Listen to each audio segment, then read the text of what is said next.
Ladies and gentlemen, please welcome to the stage founder and chairman of the State Collaborative of Reforming Education and global chair of the Nature Conservancy, Senator Bill Frist.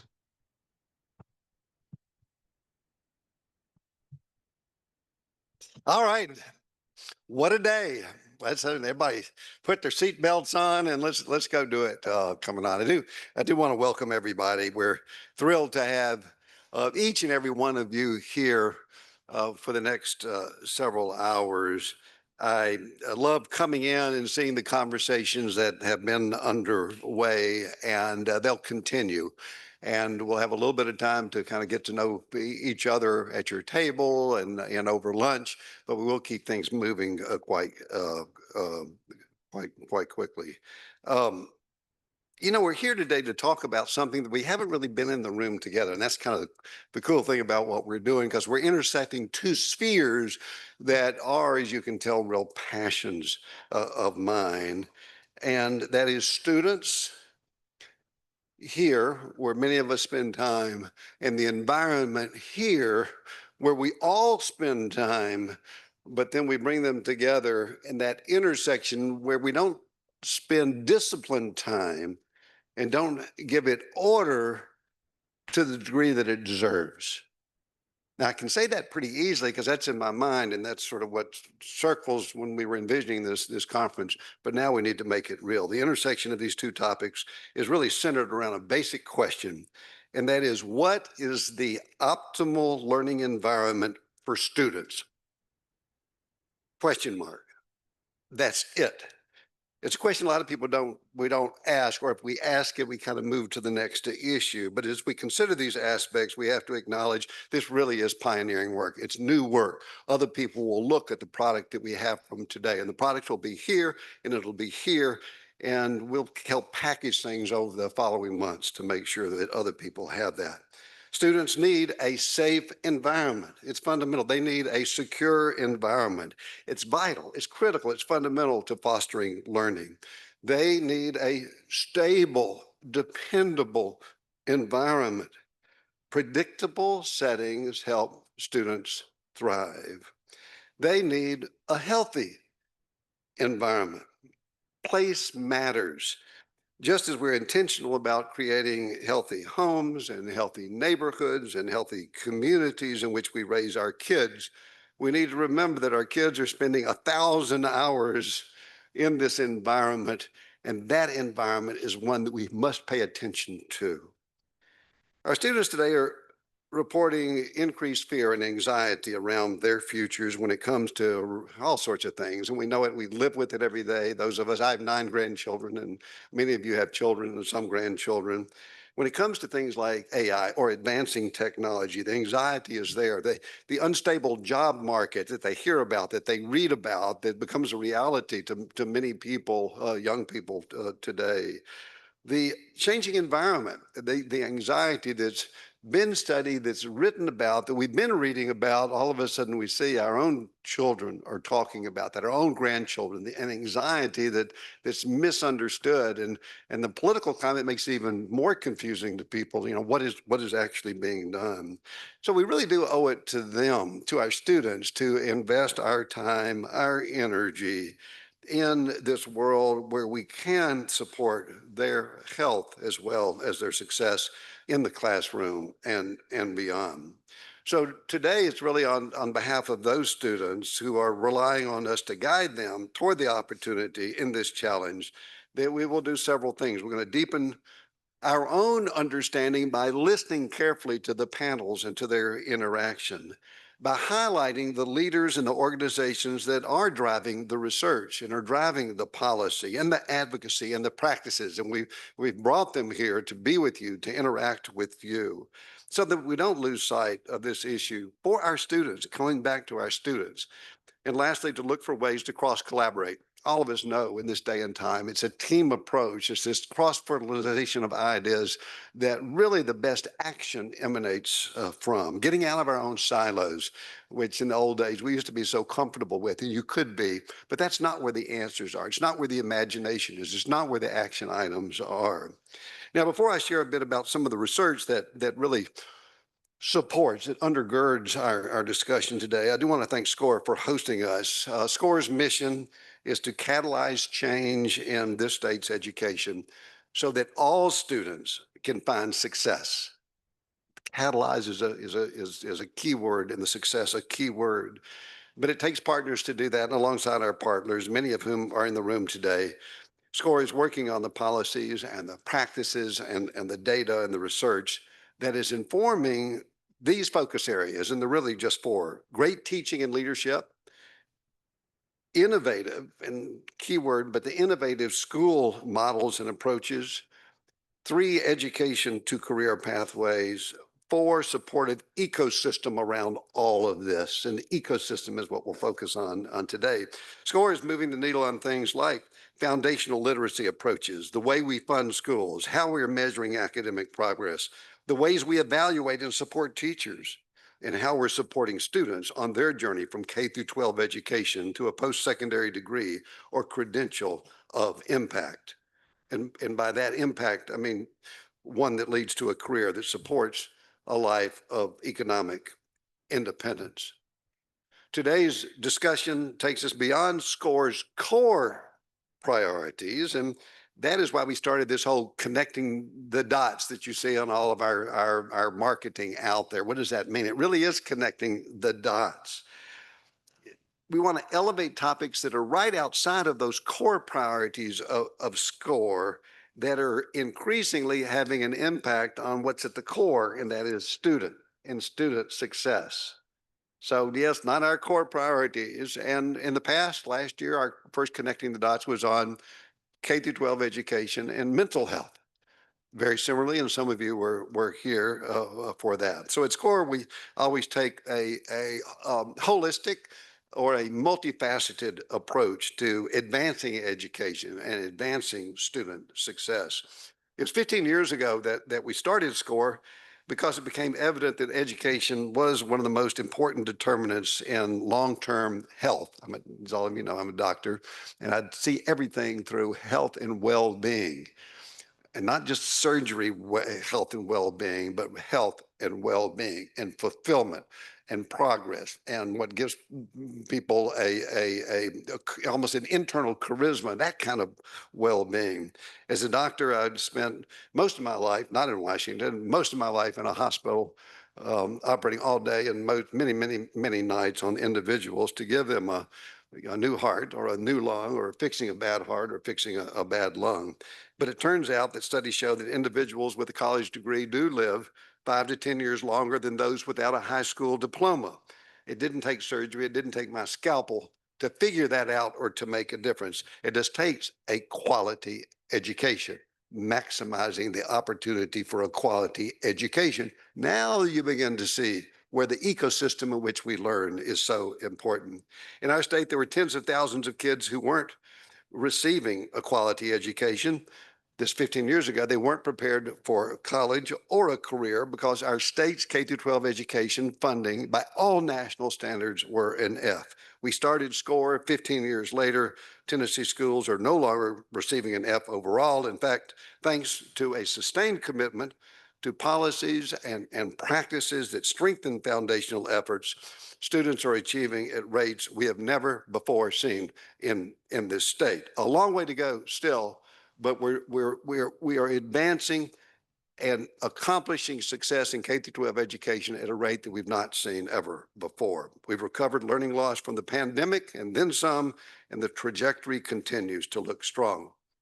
But then that does bring us to this new challenge. We know that education is a non-medical determinant of well-being, but so is our ecosystem environment. And it's a cyclical relationship because studies show that our environment, and by that I mean right now we're breathing air, the air we breathe in the rooms that are around us and on the school grounds, the heat waves and the cold snaps that we experience, the wildfires, the floods in Asheville, the extreme weather events, all of these things, just put the causes aside, but all of these things disrupt our daily lives and the lives of the kids in a classroom who are learning. the success of our students. And that's important. It's kind of an interesting conversation, a hard conversation to have, but we're going to have it today. And with that, we will come up with action items and thoughts, and we will be able to imagine a trajectory going those other 90 yards going forward to maximize that environment for our kids. I do want to thank our speakers for being here. They are the experts. They are the ones out there, experts in research, experts in innovation, experts, the forward thinkers today you'll be hearing from. And again, we're all privileged to be able to be in a room live with them to interact with them today. Today's students experience more weather than past generations. I think about it all the time. I'm old enough, I'm too old, but I'm old enough to say sort of my 3 boys and now 9 grandchildren, all who are, I guess, now 6 to 12 years of age. So I see this generation changing overall, and it is just different. Heat. Nashville just experienced one of its hottest Julys ever for those of you who live here. Last year, 2024, was the warmest, and nobody argues this, but 2024 was the warmest on record since modern global records have been recorded using the same standards, the same thermometers, and that goes back to 1850. There's no question about it. No scientist will disagree with the fact that last year, 2024, was not the hottest. Water. Flooding increasingly disrupts communities and schools. Those of us from Nashville, remember 2010, the drama in our lifetimes. It was the first time we really saw the impact of flooding, an event that happened only once in 1,000 years. So people say, well, it's not that bad. Now we don't have to worry about it. This is off in the future. Well, that's what we thought before a flood that occurs once in 1,000 years coming in. A few weeks ago, flooding in Chattanooga closed the schools. It disrupted the education. Our everyday drinking water, like that from the Duck River, serving 250,000 Tennesseans, faces pollution. It's the air we breathe, it's the water that we drink.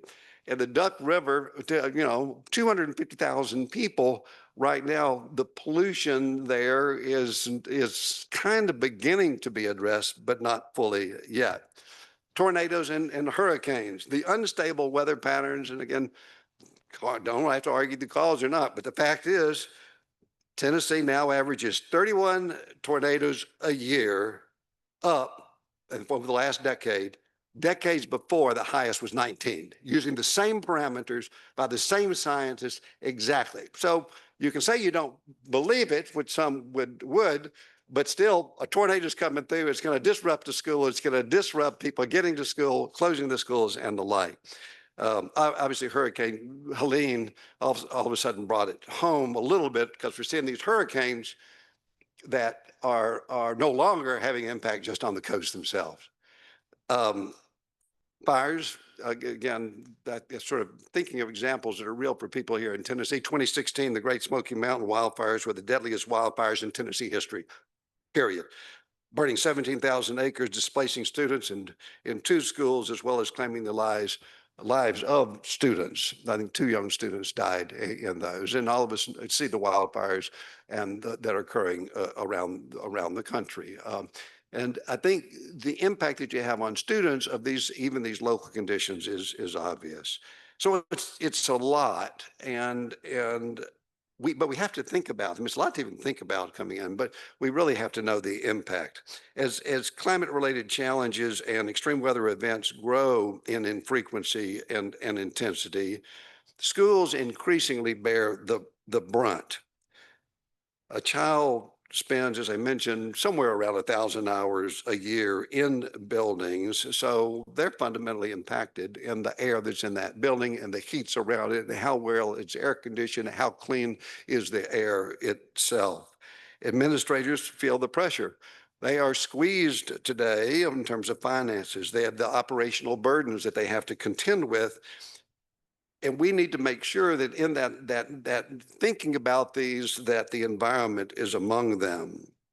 I'd be remiss not to mention the recent study by Matthew Kraft, one of the Annenberg Institute at Brown University scientists. His team's synthesis on evidence that points to these challenges is pretty impressive, and I'll share a little bit with you now. you'll hear it's mentioned over the course of the day, several of these challenges throughout our discussions. But the reality is this: the environment-related challenges are already disrupting schools. This isn't looking to the future or looking through a sort of a prism of what might occur in the future. It is today. Here are a couple. Today, 1 in 4 U.S. public schools sits in a high-risk zone for extreme weather. That's 1 in 4 U.S. public schools. In the last decade, 83% of week-long school closures were weather-related. These closures aren't just disruptive, they mean sizable learning loss. One missed week can set students back 2 to 3 weeks. In addition, students in schools with poor infrastructure also see their learning impacted. In schools without air conditioning, this pretty interesting figure that's been substantiated, each 1 degree Fahrenheit increase in school year temperature reduces the amount learned that year by 1%. 1%, each 1% Fahrenheit increase in school year temperature reduces the amount learned that year by 1%. All of this is a growing body of research that demonstrates how cumulative heat generates long-term reductions in human capital accumulations. In another study, extreme temperatures aren't like 100 degrees, they're talking about 80 to 90 degrees. 80 to 90 degrees. Think how many 80 to 90 degrees days that we've had. Exacerbate student absenteeism and disciplinary referrals, which disproportionately, of course, impact vulnerable student populations. Further, the fact is many of our school buildings are not equipped to handle the environmental challenges we're experiencing today.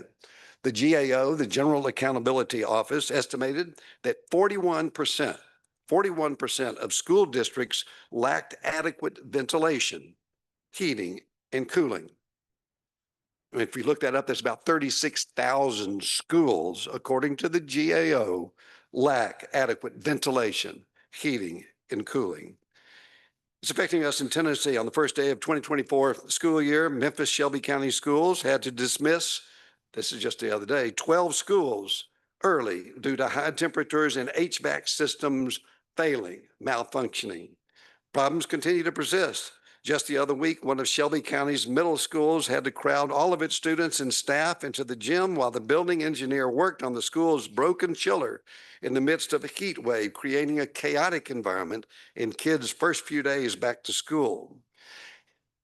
I mentioned we did Connecting the Dots last year on mental health. All of these tolls, all of these events, these happenings take a toll on the mental health of children. They are concerned that the world they live in is simply not going to be as healthy to them in the future as they look forward with that degree of uncertainty. And sadly, the disproportionate impact on vulnerable populations is really worth us considering, because this isn't sort of the equal distribution. In urban areas like Nashville and Memphis, where a majority of historically underserved students live, concrete and asphalt, and I immediately think back to the playground that I grew up on itself, which was asphalt, and the heat effect, children face even greater risk, and that tends to be in urban areas where black asphalt is 10 to 12 degrees hotter than either something that is white or grass itself. Nashville, in fact, has most of its schools in, if you look at the number of schools, most of the schools are in certified urban heat areas. But, and this is why we're here, we don't have to dwell on the challenges, because this challenging environment also has some great opportunities, some great solutions. And it's those solutions that we're really here to share. At the earliest years and all the way through post-secondary education, nature-based learning enhances academic performance. Nature-based learning. It's not just academic performance, it also enhances mental health, social and emotional development. It boosts attention, it boosts engagement, it boosts discipline and motivation, while, as we all know, being in nature reduces stress. And it doesn't take a lot of time in nature. All of that I just listed from a scientific standpoint is with just 10 to 50 minutes, 10 to 50, less than an hour minutes in nature, being exposed to nature over the course of a day. Fast forward to the future opportunities, and we will see that workforce is evolving in response to a changing environment. As the U.S. economy transitions toward greater sustainability, it's projected to generate over 9 million additional new jobs in the next decade, many of them in emerging clean energy sectors. But the shift isn't just about new industries. Existing roles, and we'll talk about this today, across sectors are also transforming, and they're driven by the new technologies and the growing demand for environmentally conscious practices. In fact, more than 17.6 million jobs already require green skills, skills that support sustainability, that support energy efficiency, that we're all moving forward. It doesn't mean we'd stop using certain types of energy, but we know the demand for energy is going to be increasing as society demands that. We think of the infrastructure and we think of what's going on in Virginia in terms of the data centers, but it's all energy. But the move to green energy is the one that's creating new jobs coming forward. I also love the way that Matthew Kraft and his team talk about schools as community hubs, and that they hold immense potential to foster community climate resilience in education. The team specifically notes that students participating in environmental education programs can even influence their peers and parents' perspectives on addressing climate change. It's interesting to note that paying attention in this intersection and addressing it with our students has broad, I'll say nonpartisan, but broad, indeed bipartisan support. Here's the data. 82% of Americans want children to gain climate knowledge, and the majority of Republicans and Democrats think school is a good place to teach about the environment. All the challenge and all the opportunity is the reason that we're here today. It's easy. A lot of people stress the negative and it's overwhelming. We can't do anything about it. It's been this way forever. Well, put all that aside. We're going to be focusing on the students today. The work that you're going to hear about today will help answer a lot of the concerns for generations to come. Our organization today will have these panel discussions. We're going to have the keynotes. We're going to have a TED Talk style, what we call Spark sessions, so we have a full agenda to guide us. It's time that we do lead on this topic. We'll give definition of the topic. It's time and a call to action for all of us to lead on this topic. And I'm eager to have you all here today to bring the conversations already happening together. Tennessee has led the way in the past, and it's time to do that for our students today. Back in my political days, my mentor in many ways was Senate Majority Leader Howard Baker. He was a key architect of the Clean Air Act way back in 1970 that established the EPA, one of the first and most significant environmental laws in our nation. We've had Governors Bredesen and Haslam and Lee who have led on statewide reform even before entering office to ensure that Tennessee preserves its natural resources. And by that, I mean our parks and our water sources and our clean air, both for recreation and enjoyment as well as for health.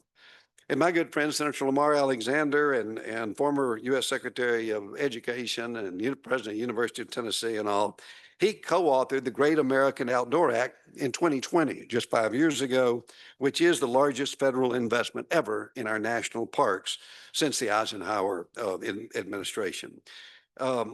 So I hope today will be a source of inspiration, a time to really connect with people who share your passion, to spark, to create, to ignite new ideas, and to solidify existing ones, to make new friends, and to empower you to lead real change. And when you leave, I hope these discussions and the action don't stop here. I'm looking forward to talking and each of you and to listening to our talks today, and then a great lunch together where we can exchange among ourselves.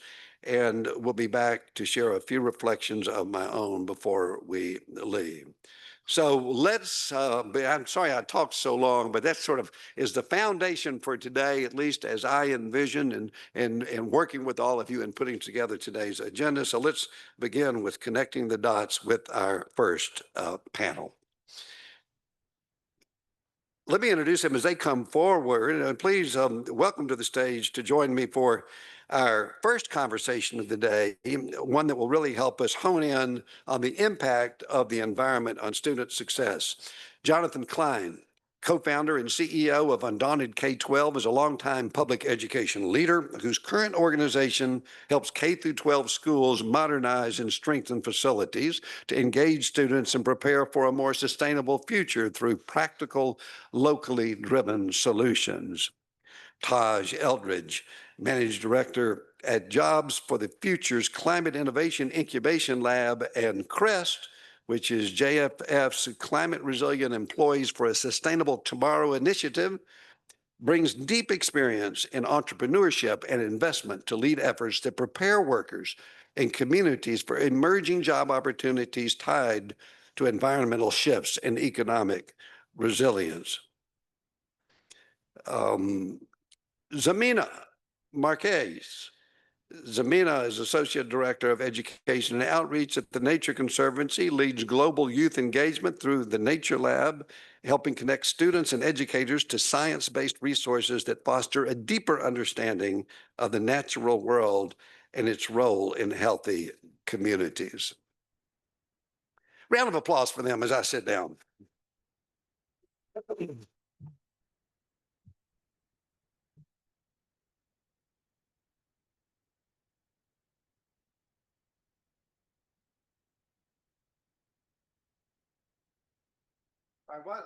Well, to get started, why don't each of you take a couple of minutes, introduce yourselves a little bit coming down, and mention anything you want to before we get in.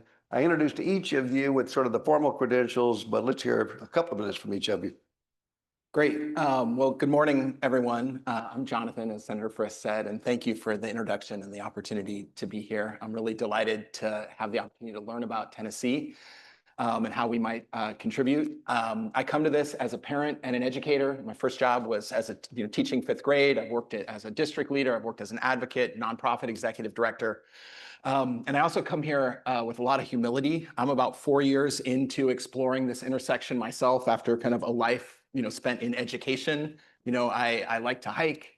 Our family recycled. And in the fall of 2019, before the pandemic, my then 7th grade daughter asked me to chaperone her and some friends at a climate strike in the streets of San Francisco. So I spent like six hours with maybe 20 or 25,000 teenagers. And that day had a very big impact on my life and how I walk the earth. And I heard two things that day. One was young people frustrated that the education that they had access to in their schools, they didn't feel like it was relevant and preparing them to what they understood science was saying about extreme weather and what was ahead for them and what was already here today. And perhaps more importantly, they were so frustrated with millennials, Gen X, boomers to say, don't just make this about preparing us. They were saying, what are you doing on your watch? This is happening now. We need greater resilience. We need greater mitigation like this decade. And so I was 44 then, I'm 50 now. I didn't know a member of Generation X that was working with the ambition and urgency that those young people were asking us for. So fast forward about 4.5, 5 years later, I'm now the co-founder and CEO of Undaunted K-12. We're a national nonprofit organization focused on ensuring that every young person in the country has access to a healthy and resilient school campus, buildings and grounds. We see kind of 4 dimensions to the problem as Senator Frist walked through. One is adaptation. Classrooms are too hot, playgrounds are too hot. That's having an impact on student learning, development, well-being. Let me come back. Let me go real quickly. We'll come back. Ximena, we'll get it. give me a minute, and then we'll come back. I got 1,000 questions I got to get. It's great to be here with all of you today. I'm Z Marquez. I am the Associate Director of Education and Outreach with the Nature Conservancy's Global Youth Team. I am a local. I live in Nashville now as of the last 3 years. So I just want to make that plug for those of you in town that I do live here. But I grew up in Uruguay in South America. I come from a family of cattle ranchers. And when I moved to the sprawling suburbs of South Florida at the age of 10, my life from the cattle ranches of Uruguay to what it then became, as you can imagine, changed dramatically. But my connection to the environment has always been just really the underpinning of everything that I grew up with, that I believe in. But I got into the education space, and I was an educator for years, because really that was the place where I could connect with young people around some of these issues, including the environment, and devoted the first decade of my career to ed reform and the education space. And now I get to bring all of that together in this work with the Nature Conservancy and think about, what does this mean for young people, and how do we bring this really important and critical time and place? How do we bring all of us together around solutions when it comes to our environmental challenges, our education challenges, and the future of these young people? Good. I'm really excited to be here today. Great. Taj? Thank you, Senator. A couple of minutes. Also, why is it important to really connect the environment to student success? Absolutely. Well, first I would say, even though I'm from California, I'm a Texas guy, so we will not have the conversation about Texas versus Tennessee barbecue. But I often say I wear many hats, both literally and figuratively. So the senator mentioned the work that I do around granting that we granted the University of Tennessee in Knoxville. We'll talk more about. But I'm also a venture capitalist. I've invested in the venture capital space for climate for a number of years. So for me, when I look at this conversation about climate, I look at it from an economic lens also. The shoes I'm wearing right now are made from these very things we're drinking out of, water bottles. So for me, it's more than just about the fashion into it. It is about the manufacturing, because these shoes are made here in the United States. So what that means for cities and states, that means jobs. So the conversation for me, for students, is this pathway from education, the opportunity around education, workforce, and a quality life. Thank you. Jonathan, now let's go back. You talked a lot about, in the past, schools sitting on the front lines of environmental change, and we're seeing the financial strain intensify across the country.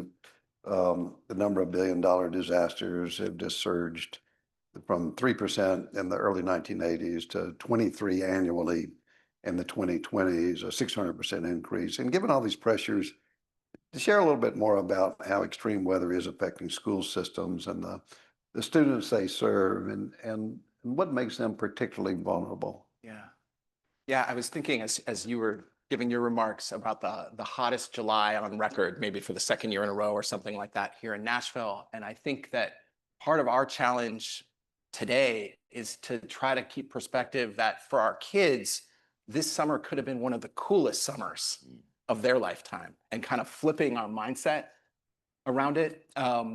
So we see the dimension, the problem here with four dimensions. So first, buildings across the country, I think 40% of our country's school infrastructure were built before 1970. They were built in and for another time, before we had so many high heat days. That heat in classrooms, as you shared, is having an impact on student learning, attainment, achievement, well-being. As much as 5% of the score gap between white students and their Black and Latino counterparts can be explained by high heat in classrooms, inequitable access to just quality school buildings and campuses. It's also that on playgrounds, we have more high heat days. We have districts, canceling recess, canceling sporting events. I like to think in California, there are, I think it's 2.6 million kids on who attend public school campuses with less than 5% shade cover. And 1.5 million of those kids are low-income kids. So on a weekday afternoon in the state where I'm from, out in the Central Valley, there might be 1 million young people at their afternoon recess looking for some shade. So it's very significant. You mentioned Matt Craft. We're a nonprofit. We started about 4 years ago. We were 2 people. We're now 7. But for the last 4 or 5 years, we've been every time we see a news article of school being disrupted by extreme weather, we've been putting it on a map. It's undauntedk12.org/lost learning time. And Matt Craft and his team at Brown, they took all the data. And I was talking with Matt a couple of weeks ago, and he said, Jonathan, you have to have this headline. 9 million kids, at least 9 million kids. And that data is collected by a little nonprofit organization that's just people putting it on the map. It's not that systemic, it's not even a great system, But the dots we've got, 9 million, that's about 1 in 10 students in the country this year, never mind 10, 15, 20 years in the future, had their school experiences and activities disrupted by extreme weather. And we've all seen those scatter plots. The data is very clear in terms of the number of high heat days, the number of storms. Like this is the young people. So a big dimension is that our campus isn't ready for this. Our campuses aren't ready for this. And then on the flip side, our young people, they deserve to understand what's happening, what is causing the threats to our environment, the changes in our weather patterns. And what are the potential solutions that are out there, both to make us our communities more resilient, to mitigate making the problem worse. Schools burn a lot of fossil fuels, and so there's a real opportunity for school infrastructure to contribute to the solutions. Yeah, thanks, Jonathan. You mentioned the students themselves. So, Ximena, why don't we turn to that a little bit? Despite all the urgency and the data, the statistics that I gave, about half of teenagers report learning little or nothing in school about the causes of climate change, what to do. Over half say they learned almost nothing about how to address it. From your perspective, why is it essential that students not only learn about the natural world, the world around them, but also build a personal connection, a intimate connection to it? And how does this kind of learning shape their development or their sense of agency, who they are, their role in the world, their ability to navigate a changing planet has become the norm? Yeah, definitely. We know the benefits of nature-based learning. Study after study shows us that students, when they're in nature, they're exposed to something really unique and that they have an open and ever-changing environment. And that kind of environment is ripe for developing all sorts of critical skills, perseverance, teamwork, leadership, critical thinking, among so many others. And so we know that this is good for kids. But we also know that kids are in these environments and they're worried about what they're seeing when they're stepping into nature. And so what we have the opportunity to do with nature-based learning is to help them develop agency.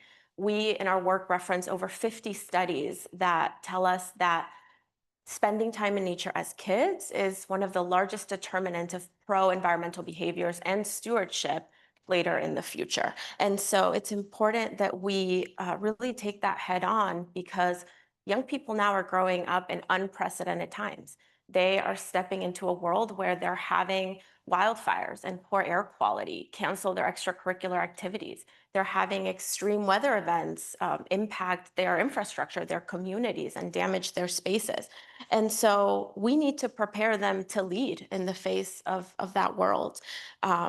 Something that stood out to me that you mentioned, we also reference a study from recently from 2025, an EdWeek study that said that as few as 10% of American teens said that they felt they knew a lot about solutions. And those are the kinds of statistics that really stick with us, because surely there is much to be alarmed by and much to be concerned by when we talk about our environmental challenges.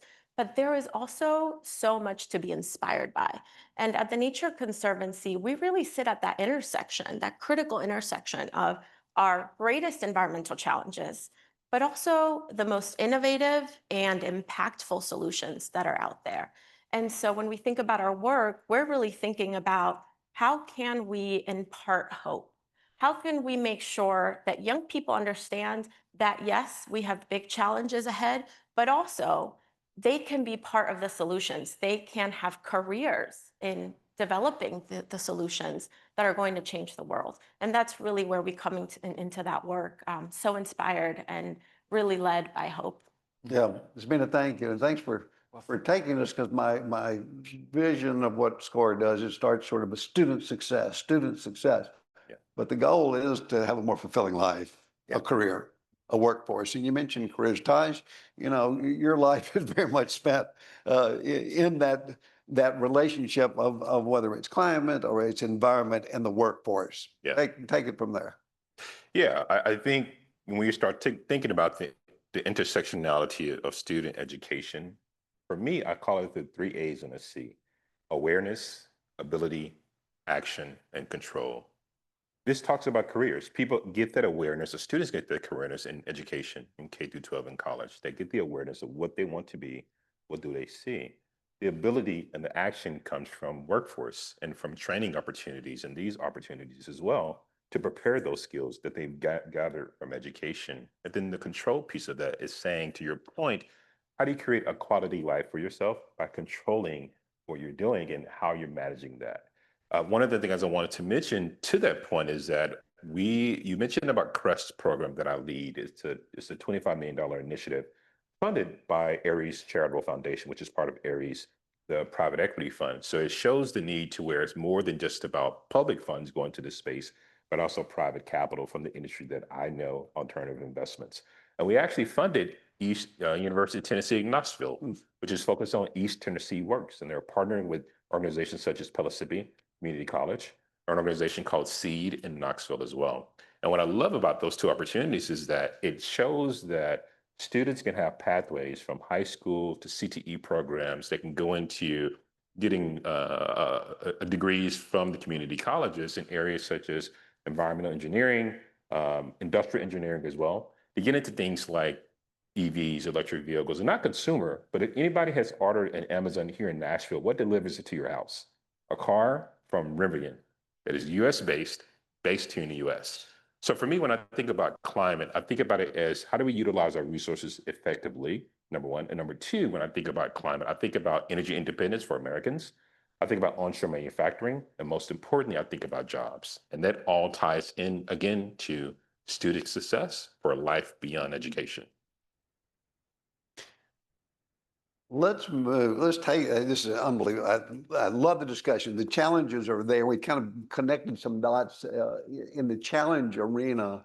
And let's shift a bit. Jonathan, I'll start with you. Let's talk a little bit about solutions and where to be going from the solution into things. And this is where I get to be really optimistic about where we are. And I'm not a doom and gloom other than defining the problem.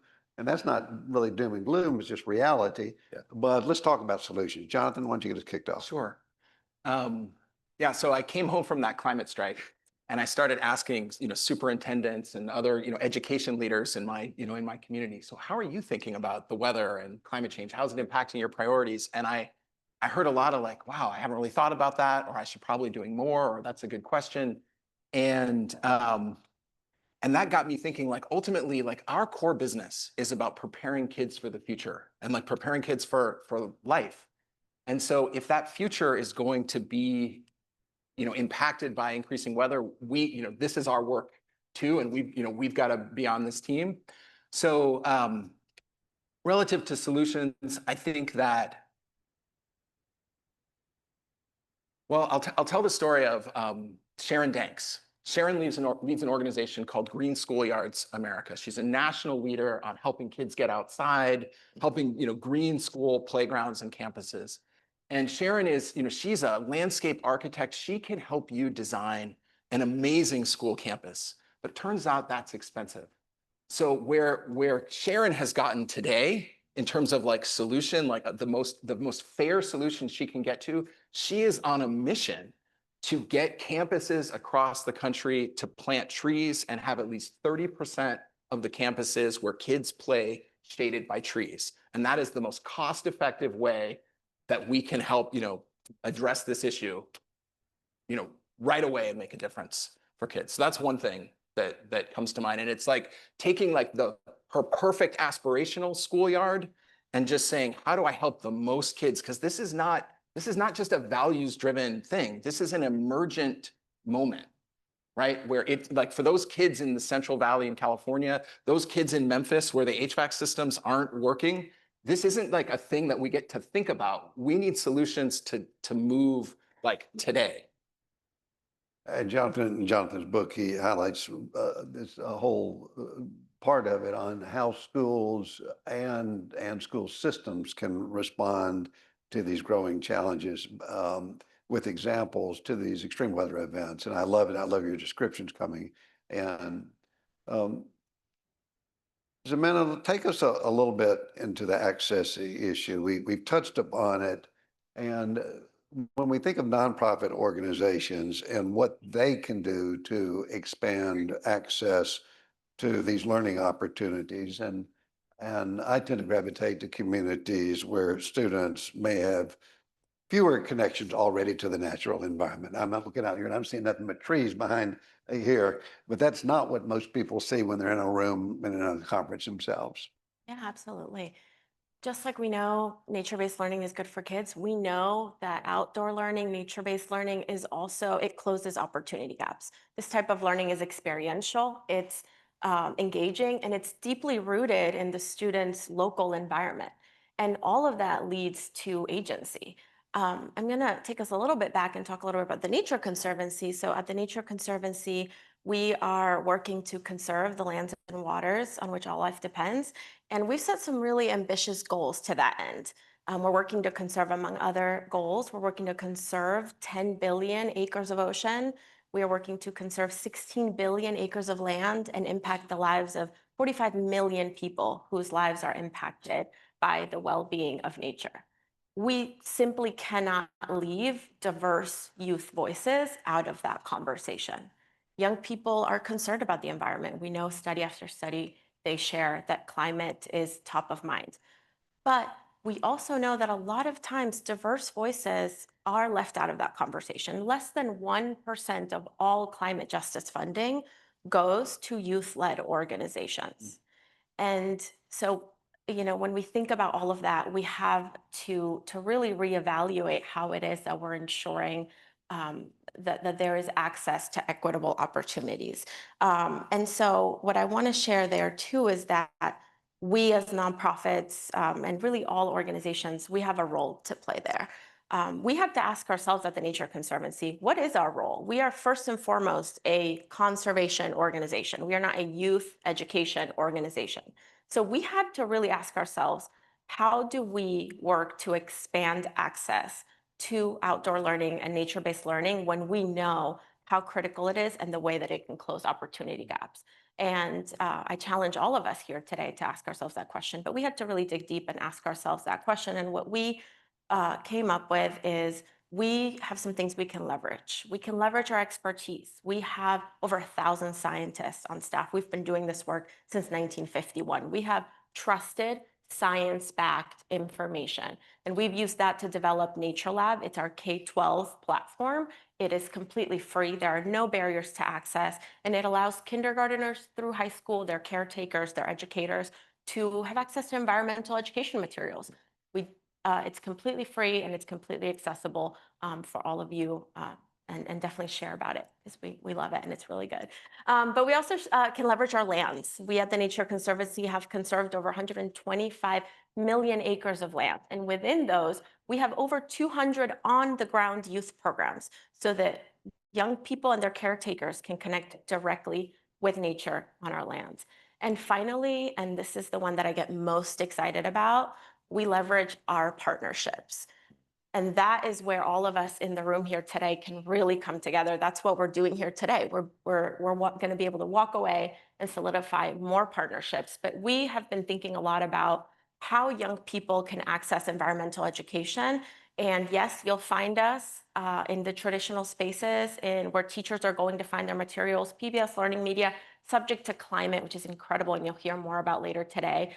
But we've also been thinking creatively. And so we have had partnerships such as with Netflix. We worked with them on an Ada Twist Scientist episode on Netflix for Earth Month. We have worked with Nickelodeon to do a social media campaign where Dora taught young kids about biodiversity. We worked with the Aspen Institute to release a youth climate action toolkit so that we could share resources and ways for young people to get involved. I think that message of collaboration, and one of the things that as a group here, as we enter into discussions, is how to align people with a certain body of understanding and knowledge, a definition of the challenges and the problems, but it's not doomsday stuff. We hear these solutions, but the only way we're going to be able to go after them is to bring people together. Partnership, you hear the word partnership, you hear the word collaboration, You hear sort of nature-based organizations whose center of gravity may be elsewhere, but have this huge dimension in 50 states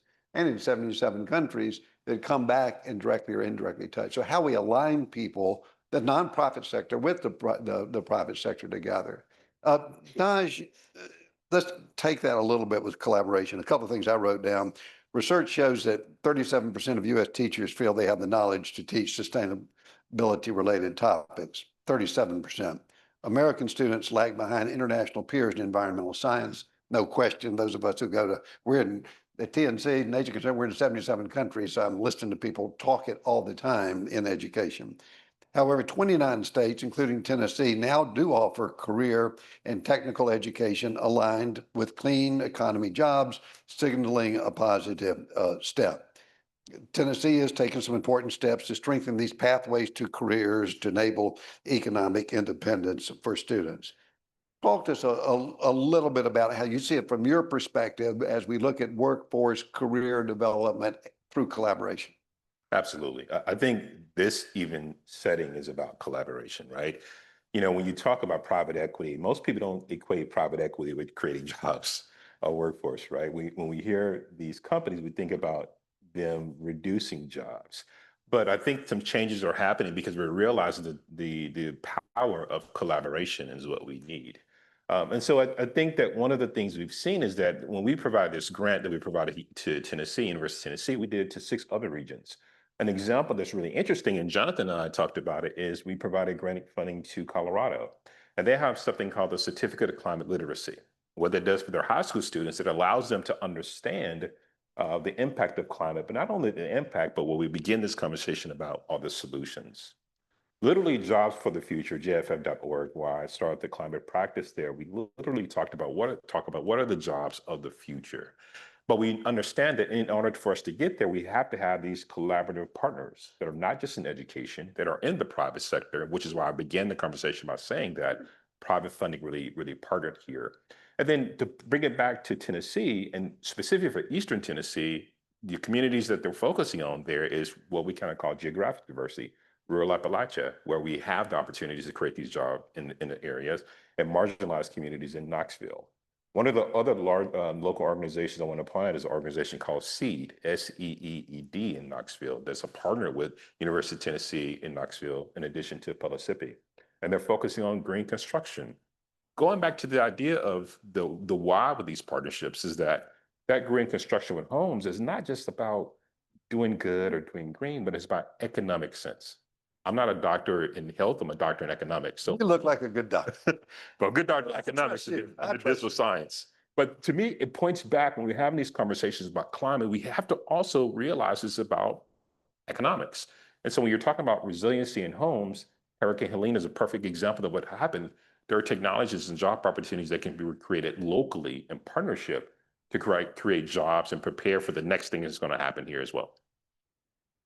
So you get a feel for what we're doing here, and I think you can kind of see the seating is not arranged that way, but this flow from student success to jobs, to the workforce, to the economy itself. It's a different way of framing, many ways, the way environmental movement has framed things in the past.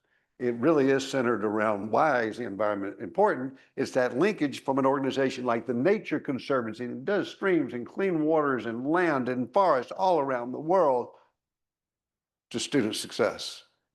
And this is the kind of linkage that's optimistic, that's energizing, that puts solutions on the table and leads with solutions to the problems that I kind of outlined in my opening remarks. 1 minute each. I'd like each, and I think Jonathan, why don't you start and go down, to share a promising practice or policy that you're most excited about. And it has to be just for 1 minute. Okay.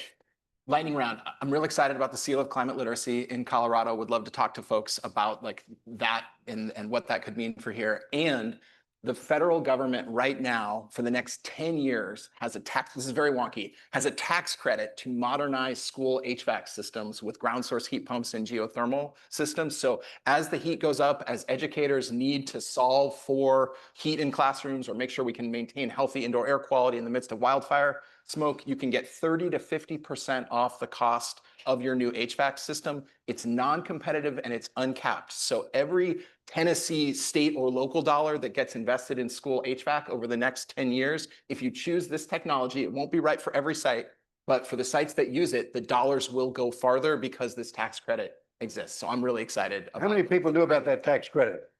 All right, 4 or 5. So I know everybody's learned one good, new, optimistic thing that is there and is going to stay there under this administration. And real quick, it's bipartisan support, and these machines are, the tax credit makes this machine, the clean energy machine, the lowest first cost machine, and then it's more energy efficient and it costs less to run over time. So schools that are modernizing HVAC systems with this technology, in some cases over 25 or 30 years, are saving like $4 million over those 25 years. That's 2 human beings working at that campus, serving children for a generation plus of kids, or every adult in the building getting a raise that's significant. So really, really I love it. I love it. I like it.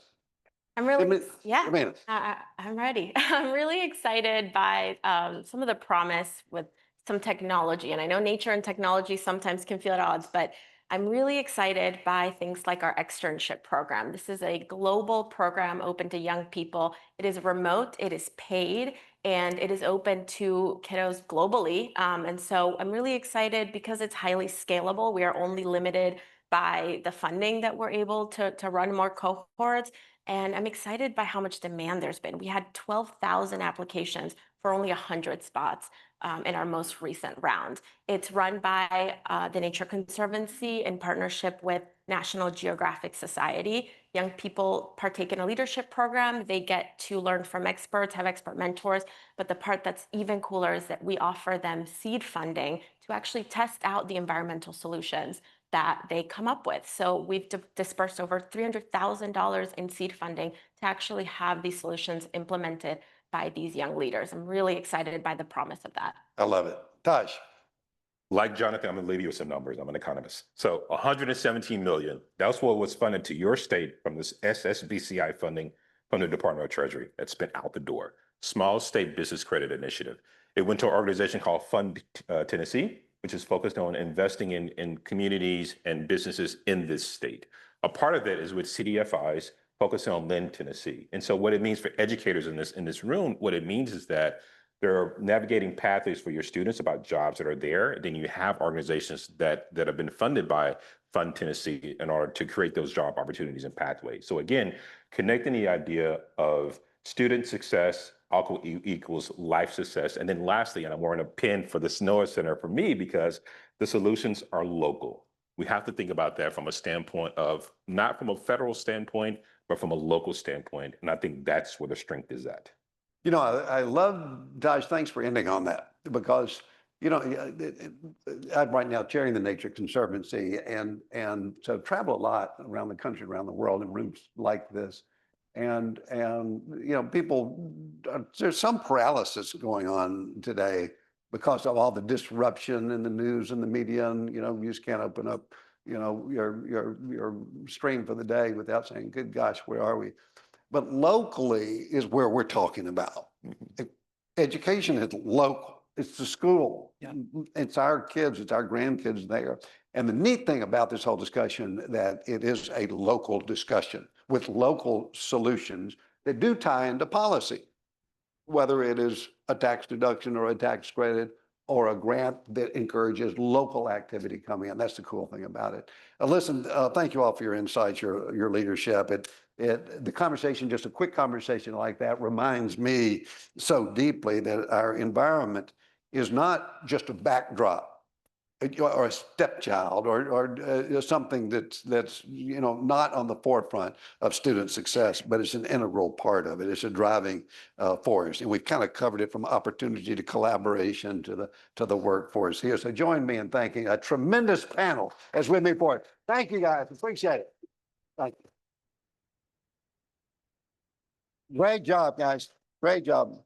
You're probably tied in. Leave the microphones, and then we'll keep moving. We're going to transition now. We'll keep things right on time, moving all along to a few short sessions, and we call these, and I introduced them already, spark sessions, and they're kind of TED-like sessions coming in, where practitioners in the field will share what it's like to address the challenges that we've begun to outline and turn them into opportunities, to student opportunities on the very ground. To kick these off, I want to welcome Grace Olson, who is a student at Sewanee, the University of the South.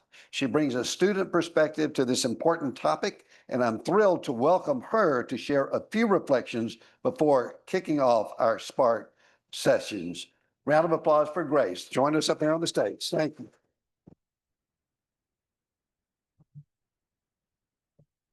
Thank you for your warm welcome, Senator Frist. Hello, everyone, and welcome to the Spark session portion of the event. I have the honor of introducing two leaders who will share short yet powerful presentations on the ways they are innovating to meet climate needs and address some of the challenges raised in the opening panel. Before they take the stage, I want to take a second to introduce myself and tell you why this topic is so important to me. My name is Grace Olson, and I'm currently a junior at Sewanee, the University of the South, where I'm a politics, sustainability, and Carey Fellows Business Honors student. I'm very passionate about environmental leadership and aspire to one day become a chief sustainability officer, someone who can help organizations align their values with climate action. My connection to this work began when my mother used to take me to test the Harpeth River water quality in elementary school. My family's commitment to sustainability during my childhood largely influenced my professional aspirations and personal values. Since then, I've had the opportunity to lead and learn through projects like creating the MMPS Environmental Committee, where I earned a grant for MLK High School's Rain Garden Restoration Project, supported by the Nashville Soccer Club. Civic engagement opportunities have also been a major part of my journey, and such as with participation in the Mayor's Youth Council, where I helped organize the Nashville Youth Climate Summit.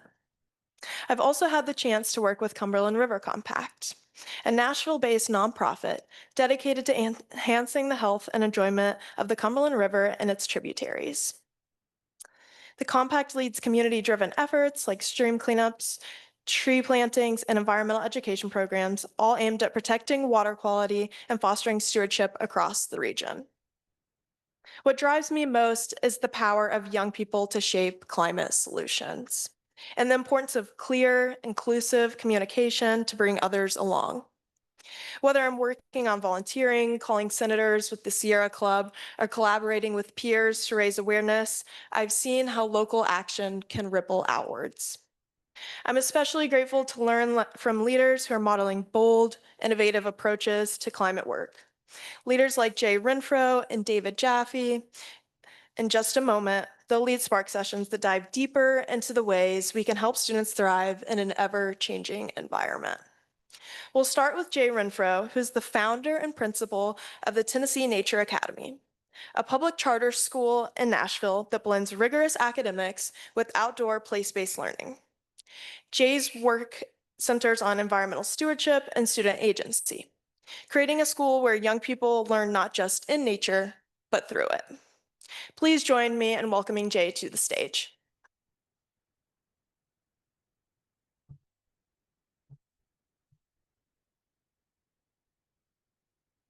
Thank you, Grace, and thank you to SCORE for the invitation to be here. It's an honor to lead this Spark session. Let me see if this works. Amazing. I always smile a little bit when people put Tennessee Nature Academy and innovation in the same sentence. Typically, when you think about innovation, you think of something new, a new advance in technology, a new idea. And when we were developing Tennessee Nature Academy, a lot of what we did was not looking forward, but actually looking backward, looking to things that have already been tried, that we know are good for kids, that we know works, but for some reason have not been brought into the public sector. So I want to start with something that was read during our charter authorization public hearing. The Tennessee Children's Outdoor Bill of Rights was passed by the Tennessee General Assembly in 2010 as a proclamation to say, we think all kids should have these experiences before they graduate from high school. I want to take a second and give you a chance to read this list. Think of yourself as a 10-year-old. And which one of these or two of these experience was incredibly formative in making you who you are today?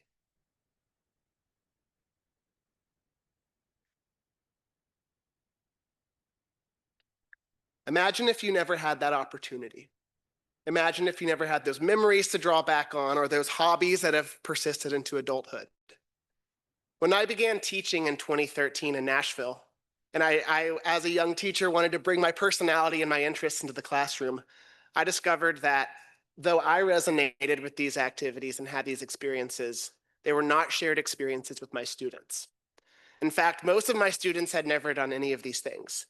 There were actual barriers, or perhaps they were perceived barriers in getting kids outside. I learned two things that were incredibly formative to building Tennessee Nature Academy. The first was that we have the most disconnected generation that has ever walked the face of the earth. In 2013, we were just at the beginning of a mental health crisis for our young people. It didn't get better with COVID. The second thing I've learned is that the outdoors is incredibly good for people. Not just kids, but all people. Here are some of those benefits right here. Those two ideas were incredibly formative, and we realized we needed not just a program that some kids got to do sometimes, but a whole school model that all kids got to do every single day. A few years ago, we started Tennessee Nature Academy, a grade 5 through 12 public charter school, the first nature-based public charter school in Nashville.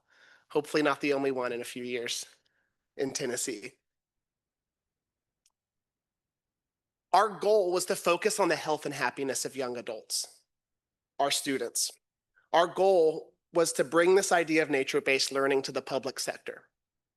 This is a model that we typically see in the private sector, the Montessori schools, the Waldorf schools, the farm schools, but very rarely are these opportunities afforded to our students. So first, who sends their kids to Tennessee Nature Academy? One of our descriptors is we're nature-based, but we're also diverse by design. And what that means is we recognize that Nashville has a school segregation problem that still persists today, and that if we want to work towards school integration, we have to be intentional about it. Tennessee Nature Academy has a school model that brings people together. Unlike most schools in Nashville, we accurately reflect the demographics of our community. It's something we're really proud about because we think true school integration is really strong for the community. So let me tell you a bit about our students. Some of them perform in the 99th percentile in the country. Some of them perform in the first percentile. Some of them, their parents would have spent tens of thousands of dollars to send them to a private school in Davidson or Williamson County. Some of our families are classified as homeless. In the 2024 election, we had a student mock election, and the results were 47% to 53%. So we have two ends of the spectrum that have been brought together almost like a horseshoe because they believe in this model and they believe that this is good for kids. Let me tell you about what it means to be nature-based at TNA. What does it mean to be nature-based?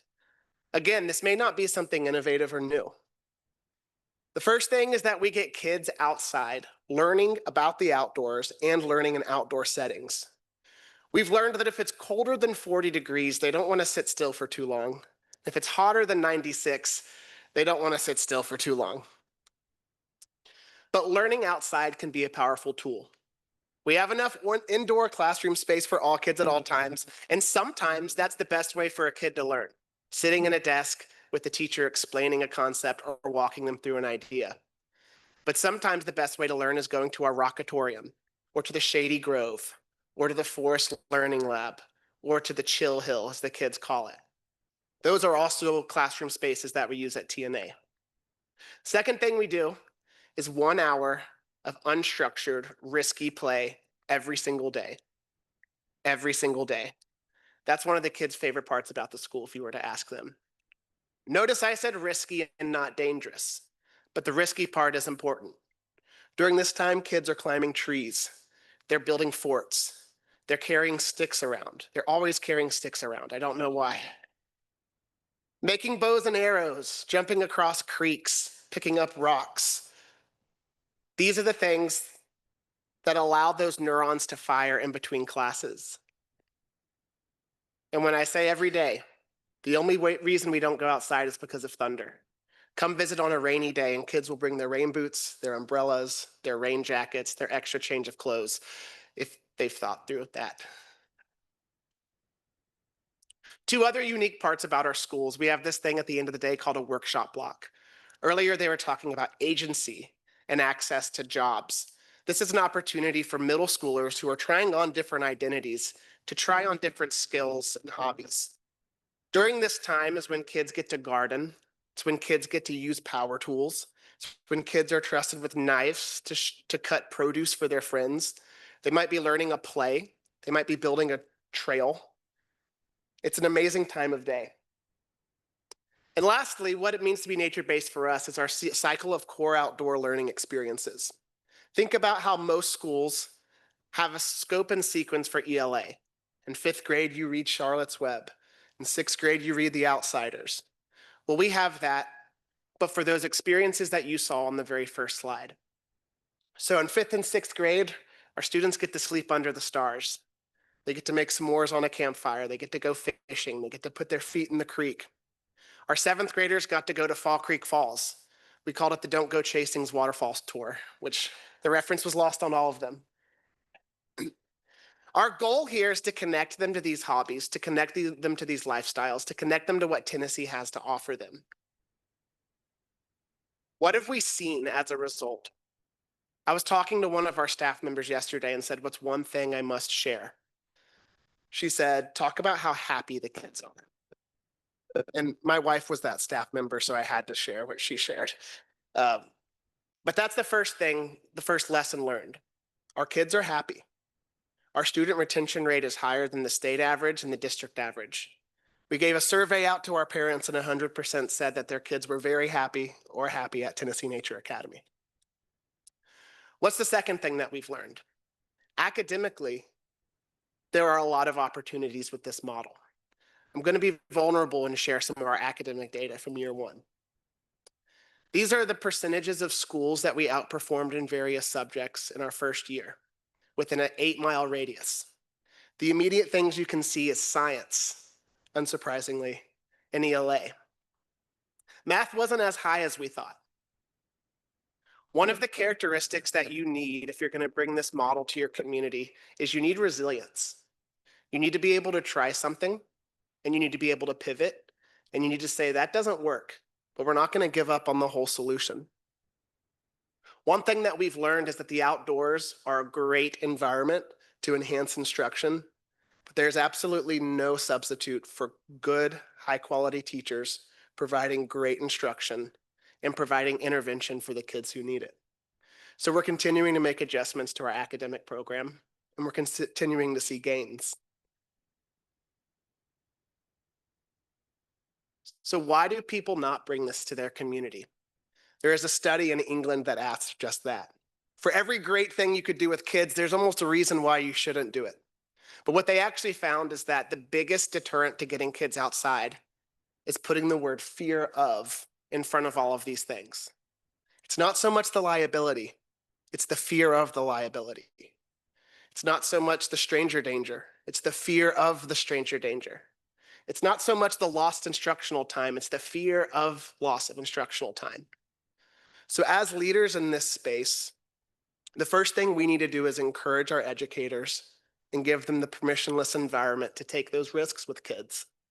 Doesn't always work perfectly, but that's our first step. Allow them to take the risk. So bring risky play back. I had a talk with my school attorney in our insurance, and I said, what is it going to cost to have a policy that covers us? And they said, honestly, if you have tackle football, it's going to be more expensive. Perhaps the only thing we have to fear here is fear itself when it's bringing the kids outside. So take the risk and be resilient when it doesn't work perfectly. Learn from your failures. Expect there to be conflict. Expect kids to not get it right the first time. One thing we do that's powerful is we bring students into the conversation. That to the right is a slide where we taught kids, hey, let's talk about how to be in the woods. Let's talk about how to play with sticks. Expect that there are going to be tears. Expect that there are going to be scrapes. There's going to be bug bites. And be prepared to coach teachers and students through that.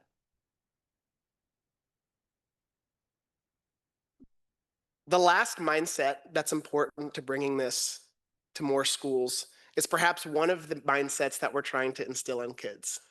It's imagining something that doesn't exist. With every program we've tried to bring, we've run into a little bit of red tape, a little bit of a state compliance issue, a little bit of a challenge to figure out how do we check all the boxes and remain solvent as a school while providing this program we need to provide. Getting through that red tape requires resilience, requires risk-taking, and requires imagination.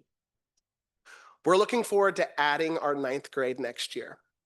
We're looking forward to bringing work-based opportunities and phasing out the play-based as they grow up. We don't know 100% how this looks like, but I'm excited that there are people in this room who are smarter than I am. So if you're willing to help us take risks, if you're willing to help us be resilient, if you're willing to help us imagine what this could look like for students, not just at our school, but at other schools, there's my email.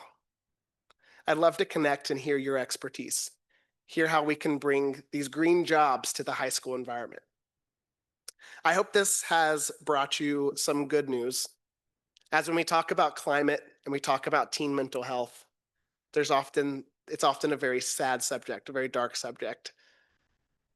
But perhaps the solution that we've been looking for is something that we've known all along. Kids belong outside. Adults belong outside. So thank you for embarking on this journey with me.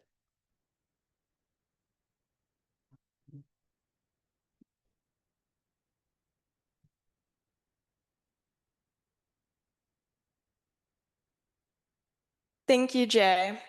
Now I am thrilled to welcome David Jaffe, the co-founder and chair of Subject to Climate, a nonprofit helping educators teach about the environment confidently and accurately. David brings deep experience in education and entrepreneurship, and his organization provides free, standards-aligned resources that make climate literacy accessible across subjects and grade levels.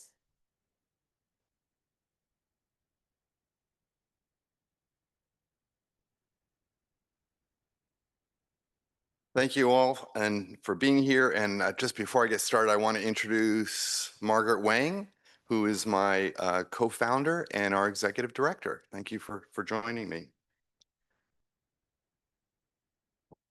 The changing climate touches every subject area, which means learning about climate and the environment should happen in all classrooms. We're all here because we care about the future of our children, not just the careers, but their happiness, well-being, and the world they'll inherit. The world our kids are growing up in looks very different from the one we knew. They're navigating rapid shifts on multiple fronts. Social change, young people connecting through social media. Technological change, AI automation, transforming jobs, education, and daily life. Environmental change, extreme weather, and new pressures on natural resources. Our students need and want to understand the changes shaping their world so they can be prepared, not afraid. From our recent classroom impact study, students from all grades were asked about their opinion whether schools should teach the causes, effects, and solutions to climate change, and 86% agreed it should be taught. Stepping back for a moment, my family has a tradition. For every Sunday, we've gone on a hike. Every week, rain or shine, the whole family went. We do it because we believe it provides time and space to think, reflect, and connect with nature, leveraging the outdoors as our classroom. You can see my family on the left. We've been doing this for 25 years, since they were little kids. On the right, you can see me with my new granddaughter, and we're excited to continue this tradition with her. This practice is an example of place-based learning. I share this because I believe every child deserves learning that sticks, that inspires, and that helps them grow into people who can meet the challenges ahead with wisdom and courage.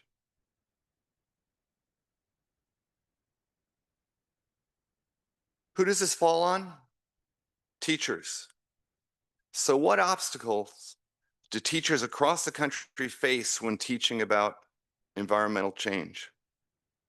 We talked to many teachers, and this is what they told us. Low teacher confidence. They weren't taught about this. They don't know about it. They don't feel comfortable teaching it. Lack of time and resources. They already have so much in their curriculum, and they're so busy. Lack of time in another sense. They don't have time enough to think about how to integrate this into what they already have to teach. Finally, environmental education is sometimes seen as controversial. Talking about climate change can be a tricky topic for some parents, administrators, and community members. One of our key principles is simple. We trust science. As a result, students end up missing out on the connection between what they're learning and the changing environment that will affect so many of their lives. Like exploring how renewable energy jobs are shaping local economies in an economics class, or examining how extreme heat affects student health, from high asthma risks to heat stress during sports. When students are asking for this education and teachers want to provide it, but lack support, the question becomes, how do we close that gap? That's where Subject to Climate comes in. Subject to Climate is a free platform with teacher-designed lesson plans, curated resources, and professional development opportunities to enable all K-12 teachers to easily integrate climate change into what they already teach. We offer resources hitting the same standards-aligned content teachers are already teaching, just through a sustainability lens.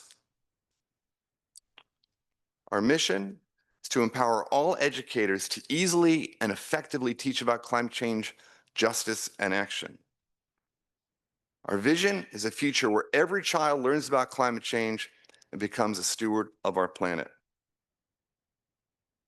Our theory of change begins by giving teachers the tools and resources they need to bring climate into their classrooms. When teachers feel more confident and have easy access to resources and lessons, they spend more time teaching climate topics. That leads to more students gaining an understanding of climate science and its impact on their lives. With that knowledge, students are more likely to get involved in projects, discussions, and solutions. And as students bring that learning home, communities as a whole become more engaged in addressing climate challenges. This is our homepage. It's a user-friendly site designed in conjunction with educators. What we offer? First, our teacher-designed lesson plans show educators how to integrate climate change into what they already teach. Our teaching resource library is where we curate materials, align them to teaching standards, and enrich them with synopses, teaching tips, and scientist notes. All 3,000 of our resources are reviewed by teachers and scientists to ensure usability and credibility. Professional learning opportunities from us and other organizations. And teacher guides to help educators find entry points and provide tips for implementing environmental topics. We also have climate explainers, articles that explain climate science for teachers, provided by the MIT Environmental Solutions Initiative. We're on the lesson plans, units, and activities page, and you can see we have filters for grade level, subject, standards, and resource type. In the teaching resource database, there are even more ways to filter, such as location, provider, and languages. The user can also search by keyword from anywhere on our site to find what they're looking for. For this example on the screen, I search plastics. When you click into an activity, you see which grades and subjects this resource is suitable for, as well as related resources and teaching tips for to actually use this in a class and scientist notes about the content. In this lesson, students use multiplication to explore the impact of single-use plastics on climate change. Through photos, problem solving, and real-world examples, they investigate how disposable plastics contribute to pollution, then apply math to show how small positive actions can add up. By giving teachers these resources and making them easy to find and use, we're helping equip students with the problem-solving skills they'll need in their adult lives. In addition to K-12 resources, we also believe that career education is increasingly important, and we've begun to identify resources that could help with this. Here's an example of a guide we've put together where we've curated resources that talk about various career pathways, classroom activities, and guidance on how educators can integrate this in their classroom. We've also developed state-specific hubs.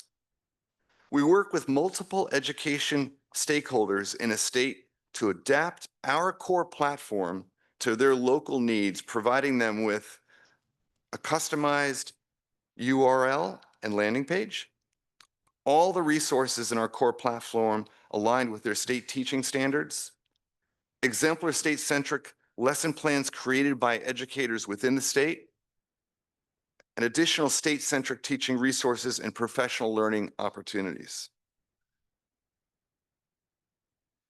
Well, there we go.